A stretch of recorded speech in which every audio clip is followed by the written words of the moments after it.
What defines us as humans? You're probably thinking a lot of things, and you're not wrong. But one is storytelling. Storytelling is a part of our DNA. Our ancestors used storytelling to build what we now, for better or worse, have in civilization. When the prefrontal cortex was developed and we started to conceptualize and pass information from one tribe to another or from one generation to another, stories were the way we remembered it. And so stories go deep into our DNA and who we are. And I would argue that storytelling is actually a hard skill. There's people who say, I don't have any stories to tell, or I can't tell stories, but you can. You can learn storytelling just like you can learn math. Yes, there's emotion and nuance and things like that that you have to learn with storytelling, but there is an easy way to be able to scale a story or be able to put the scaffolding of a story together. And we're going to talk about that. See, it's interesting when people started measuring brain waves of somebody telling a story. When they're telling a story, you know when you see a movie, like a Disney movie, have you ever cried at a Disney movie? And if you haven't, you're still kind of thinking, oh, I hope, I hope everything turns out okay, right? You're still compelled, you're still tugged and still invested in this movie. The reason why, even though you know it's not true, even though you know it's a cartoon, is that stories are in our DNA. It's actually proven that when you tell a compelling story and you tell a story that my emotions will actually match your emotions. When you're telling a story and we can track your brainwaves, and I'm listening to your story and you track my brainwaves, the brainwaves actually sync. It's called neurocoupling. Storytelling connects us in deep, deep ways. Now, I've heard that people, I don't have any good stories to tell. Well, there's two types of stories. And I would argue, of course you have stories to tell, because this is you and I don't know you, which means anything you tell can be interesting to me. We have extraordinary stories and ordinary stories. Extraordinary stories are the myths and the legends that we've heard. They're the movies that we watch. They're the stories we read on the news that inspire us, that movies and stories are created from. They're the, oh my gosh, that's so amazing that that happened. Those are the types of stories that can inspire us. But then we have these ordinary stories, the everyday stories. And guess what those do? They connect us. And so maybe you had a flat tire on the way to the airport. Maybe you had a wonderful meal at a place that was suggested to you by a friend, and you want to go tell your friend also that this meal was wonderful. Maybe at work, you had that person that kind of drained your energy and you're like, oh my gosh, I got to talk to this person again. By the way, that can happen to anybody at any time. And then you're just going to go tell your friends.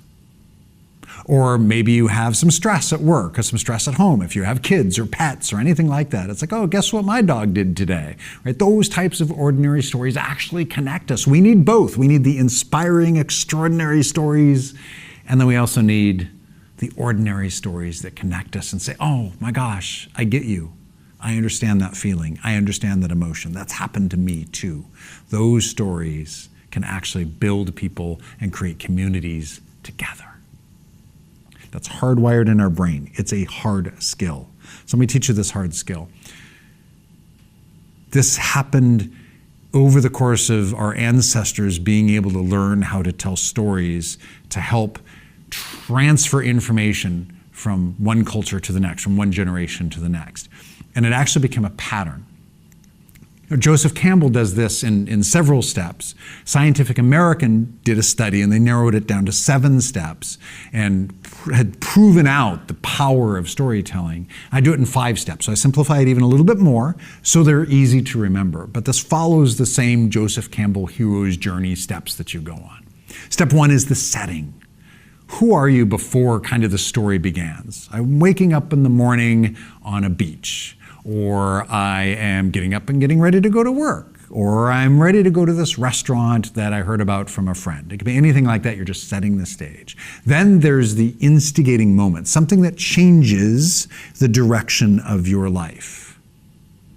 How does that happen throughout our day? It happens all the time throughout our day. We have a last-minute meeting. We get a phone call of a canceled order. You have somebody, if you're an HR director, you have somebody that you're hiring, or maybe somebody you're firing, or maybe somebody's quitting, or maybe somebody has a complaint, or you are planning that party, but the event is full and now you got to plan something else. These are the stories that kind of shift throughout the day, and some are major and some are things that can just be a good ordinary story. So step 1 is the setting. Step 2 is that moment that changes things. Step 3 is the battle, because now you have to kind of figure out, where am I going to eat lunch, or what am I going to do with this diagnosis? Those types of things actually create us to battle, and those are the battles that we see in movies. We don't have to battle orcs or stormtroopers, but we're actually battling maybe things within our own mind, or maybe trying to solve a problem with other people. Here's the cool thing about the battle. You're not alone. You're not alone in the battle. It doesn't have to be a person. Many times it is. But several years ago, I was almost homeless. I was walking down the street and I saw a homeless guy and I thought, oh my gosh, that's my future. That's me. And something inside of me says, in order to change your life, you need to change the way you think, what you believe. And I didn't have anybody. I didn't have a mentor to help me with the battle. So I went on YouTube. I looked up inspirational videos. I started researching psychology and sociology. I went and revisited things that I learned with my communications degree so that I could start to reframe and win the battle that was going on. But it wasn't a person to start. People came into my life, but at first it was YouTube. It was books. They became my mentors. And once we go through the battle, then guess what we have? We have the victory. You're here. You're watching this. It means you're victorious. You have a victory. And at the end of the victory, then there's the new you. We kind of use the video game level up, which sounds a little nebulous, but if you're here and you go through a battle and then you're victorious, you end up a little bit better, a little bit stronger, maybe a little bit more connected. Your personal growth has increased. So when we follow these 5 steps, that's what creates connection in our stories. So stories don't just define us, they shape our future.